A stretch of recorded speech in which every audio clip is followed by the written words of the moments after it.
profesor emeritus yang sudah pada pensiun, tapi sebenarnya otaknya itu belum, itu baru tereksplorasi 10%. Nah, kita manfaatkan yang emeritus ini supaya mereka bahagia di hari tuanya, mengoptimalkan otaknya, membimbing yang muda-muda ini. Nah, ini kayak gitu. Dan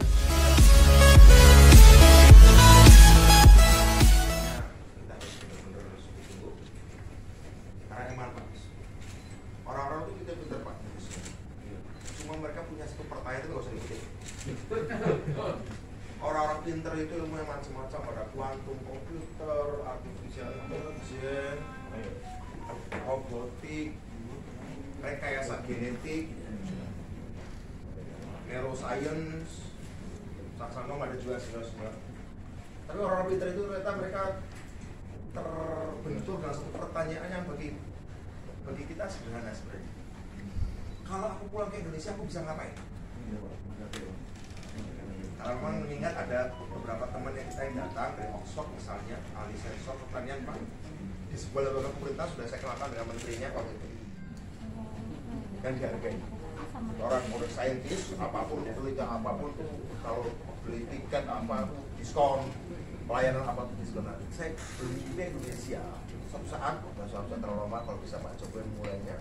Kalau Pak Jokowi kemarin sudah menghargai artis apa pencipta lagu ya, setiap lagu di radio atau di mana tuh dikasih royalti. Nah ini kita pengen saintis nih Pak, jaga juga kayak gitu. Ada satu teman kita meneliti nanobio, apa neurobio, penelitian dia Pak. Masa oleh perusahaan cuma dikasih 10 juta data kulit, sementara dia udah menghasilkan untung luar biasa, harganya untuk 10 juta sama tas kulit. Nah, kita lagi mikir gimana apa yang dilakukan Pak Jokowi pada para pencipta lagu misalnya diberlakukan juga bagi para penemu. Jadi memproduksi apa, laku barangnya ya royalti. Memang tempat ini kita khususkan di pabrik paten. Jadi di sini nggak ada pabrik pakai asap dan sebagainya, nggak ada apa-apa. Tapi begitu ditemukan, dipakai oleh perusahaan Indonesia maupun dunia menghasilkan untung. Rangsangan orang untuk menjadi saintis itu tinggi, seperti menjadi YouTuber. Jadi satu saat Pak Jokowi, satu saat Sundan bukan cuma YouTuber yang kaya, tapi orang yang paling patenya paling banyak. Ah gitu. Jadi mimpinya kayak gitu awalnya. Terus mimpi ini ketemulah sama orang-orang sama budaya gitu. Terus tiba-tiba ada orang yang punya pengelolaan potensi bahwa keahlianku suatu saat bisa membawa kesejahteraan bagi diri saya, bagi keluarga saya juga punya masyarakat. Nah, nanti Mas Raja, ini kan informal aja, Bung Raja bisa cerita-cerita sedikit atau Pak Harfi. Mas Raja ini ada yang bisa saya ceritakan, ada yang nggak bisa saya ceritakan kerjaannya. Tapi yang jelas kerjaan teknologi sudah bisa menjaga NKRI di ujung timur, menjaga NKRI di Poso, gitu kira-kira. Ya, tapi nggak usah saya ceritakan posisinya. Ya banyak lah untuk apapun ya. Mas Harfi itu teknologi Indonesia untuk solar cell, bukan solar panel ya, solar cell ya, dengan teknologi tinggi, clean, green, and cheap. Nah itu penting Pak. Nanti Mas aku bisa cerita lah sambil bicara informal kenapa bisa cheap ya. Nah selama ini kan kalau renewable energy mahal, ini bisa cheap. Ada juga Pak, kita ada undang kan yang itu ahli nano, Profesor Nurul. Profesor Nurul itu Pak punya 40 paten. Beliau ini ahli nanoteknologi. Nanoteknologi ini kalau saya canda nih teknologi kumpaya kudus. Ini teknologi kasarnya kalau dia cerita yang sambil canda. Ini teknologi bagaimana cara bikin nasi goreng dari kerikil. Setelah gitu. Kasarnya begitu. Jadi membuat apapun dari bahan apapun, toh semuanya atom.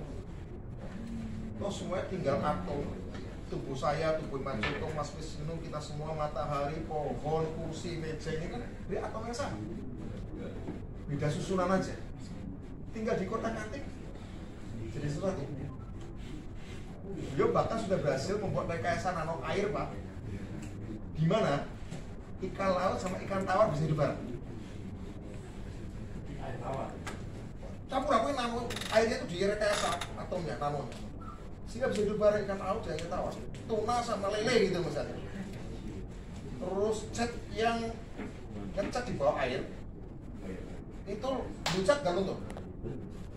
Juga baju dari rekayasa nano daun talas. Nah, kita tahu daun talas kan kalau air gak nempel ya, jatuh gitu aja ya. Nah ini baju yang kalau dari rekayasa nano itu Pak, itu tidak akan pernah keringetan, tidak akan pernah kotor. Jadi misalnya Pak Niko pakai baju itu dengan bahan itu, keringat tidak akan pernah nempel, lumpur tidak akan pernah nempel. Memang ini akan punya dampak pada industri nantinya Pak, industri cuci misalnya gitu, industri deterjen. Ada juga teman kita yang masih di Amerika, itu punya baju ganti-ganti warna. Pagi hijau, siang merah, sore kuning. Saya bayangkan apa dampak politiknya, ada Pak nanti Pak? Pagi-pagi ikut kampanye PDI, ada bantingnya merah, terus sore hari, siang hari ada kampanye Golkar, bisa di-setel. Jadi motifnya beda. Itu akan berpengaruh pada perilaku politik, seperti Twitter bisa berpengaruh pada perilaku politik. Teknologi nano bisa mempengaruhi perilaku politik. Orang bisa kampanye banyak partai hanya dengan nyetel bajunya, karena warna bisa diubah, motif bisa berubah. Jadi hal-hal yang luar biasa ini memang yang orang Indonesia sudah melakukannya. Tapi itu lagi Pak pertanyaan, kalau aku pulang ke Indonesia, siapa yang akan nampung? Birokrasi lebih suka beli barang kalau ada cap luar negeri Pak. Tinggal saya ceritakan, ada teman kami di sebuah instansi mengerjakan sesuatu yang luar biasa, cuma 3 miliar, dipaksa untuk menjual dengan harga tinggi. Menarik nih, pelaku pasar ini menarik. Biasanya kan kalau pembeli ini yang murah ya. Ini mah pembeli pengen tinggi, kok murah men, nah, gitu kira-kira gitu. Dan biasanya mau beli kalau dia pindah ke bawah ke Singapura, dicap dulu, baru masuk ke Indonesia dan harga mahal baru beli. Ini repot. Ini budaya Pak, budaya yang menurut saya tidak cukup baik untuk inovasi. Sehingga kita pengen tunjukkan di sini bahwa mungkin kita lakukan dengan teman-teman ini sebuah terobosan-terobosan. Ya, kira-kira begitu mungkin. Mungkin Raja cerita atau Tegora? Cerita Raja, ya cerita lah, cerita nggak apa-apa yang secara garis besar kamu lakukan. Ini Pak Dani masih di Tol Cawang. Lagi ya, cerita lah. Drone padi kita itu mengidentifikasi mana padi sakit dan mana padi sehat di tingkat individual padi pakai drone. Tingkat satu batang ya? Di tingkat batang padi, sehingga kemudian precision agriculture itu betul-betul sangat bisa dimungkinkan Bapak dan Ibu, bukan sulap yang tadi Mas Irfan bilang, bukan yang dari mana-mana, ilmunya saintifik, dan kita bisa memprediksi kalau misalnya ada gagal panen sebelum gagal panen, amit-amit gitu, kita sudah tahu jelas. Pupuk kita sudah bisa jalan duluan, bahkan sebentar lagi kita akan sign dengan PT Pusri, karena Pusri juga sangat-sangat tertarik dengan hal ini, begitu Bapak dan Ibu. Dan itu baru padi Bapak dan Ibu, di Republik kita ini banyak sekali komoditas yang bisa kita kembangkan bersama. Misalnya kakao, produktivitas kakao kita itu cuma sekitar 500 kg per hektar per tahun Bapak dan Ibu. Republik Indonesia memiliki wilayah kakao perkebunan terbesar di dunia. Cuman kemudian sumbangannya kepada produktivitas dunia atau produk dunia, jumlah kakao dunia itu cuma 7% saja. Kalah sama Pantai Gading dan saya lupa satu lagi negara di Afrika karena produktivitas kecil. Itu kalau dihajar dengan AI, kecerdasan buatan, drone, dan petani dan kooperasi petani dahsyat. Jadi saya sama Mas Budiman sama Mas Teddy dan kita di Inovator dan di kita mengembangkan kooperasi dan skuadron masyarakat.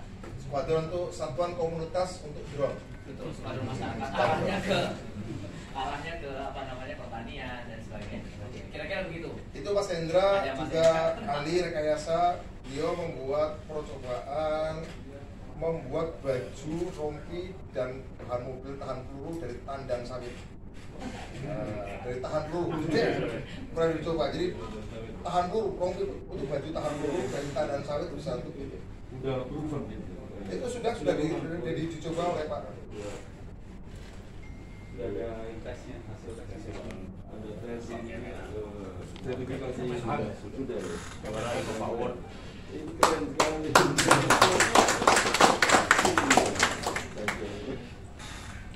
Ada muda semua. Kan udah semua, jadi ya kadang-kadang kita nggak nyangka bahwa orang Indonesia bisa hebat-hebat. Cuma nggak tahu kenapa masih belum ada di mainstream ya anak muda ini. Harga listrik per kWh yang sekarang 8-9 sen bisa ditekan menjadi 5-6 sen. Produksi kita sendiri akan kita alokasikan sekitar 40% masih ke Amerika, karena penyerapan dalam negeri untuk saat ini juga saya rasa belum akan memenuhi. Jadi tetap 40% lagi targetnya Amerika, 60% dalam negeri. Oh, 40% diekspor ke Amerika udah dapat off-takernya ya? Off-taker yang kita masukkan sekarang ada teknologi N5 besarnya, efisiensi berkisar antara 22 sampai 24, lifetime sudah sama dengan 5 tahun. Jadi 25 tahun. Ya, lifetime. Oke. Ya kira-kira begitu Pak. Jadi ya lintas generasi. Jadi kita sih pengennya bukan cuma anak muda Pak, termasuk nanti suatu saat profesor emeritus yang sudah pada pensiun, tapi sebenarnya otaknya itu belum, mungkin baru bereksplorasi 10%. Nah kita manfaatkan yang emeritus ini supaya mereka bahagia di hari tuanya, mengoptimalkan otaknya, membimbing yang muda-muda ini. Kayaknya kayak gitu. Dan apa ya, belum terlalu terlambat karena memang sekarang ini era baru ya, era baru. Jadi kalaupun beberapa negara, saya sih khawatir Pak, tahun 2045 nanti cuma ada 10 negara yang relevan aja di dunia, yang lainnya negara papan nama. Kita khawatir itu karena semua teknologinya sudah dikuasai 10 negara itu atau 10 perusahaan besar. Nah saya pengen Indonesia di antara 10 itu di 2045. Dari sini saya pernah diskusi Pak, saya udah seorang ekonom terkenal. Kita nggak usah khawatir dengan revolusi industri keempat. Toh dulu waktu revolusi industri pertama, ketika ditemukan mobil, sasis kuda kan bisa jadi super mobil segala macam, bisa jadi ini. Jadi jangan khawatir tentang pekerjaan. Saya pikir ya sejauh kita menjadi bangsa konsumen, kita nggak usah khawatir. Ada produk baru tinggal beli, produk baru dari asing tinggal beli. Tapi bagi bangsa yang produktif, produsen, ada pinjaman terus mikir, jamu apa, mau jamu apa, mikir. Tapi kalau semuanya konsumen ya asal ada produk baru, ya udah beli aja, ada duit udah beli.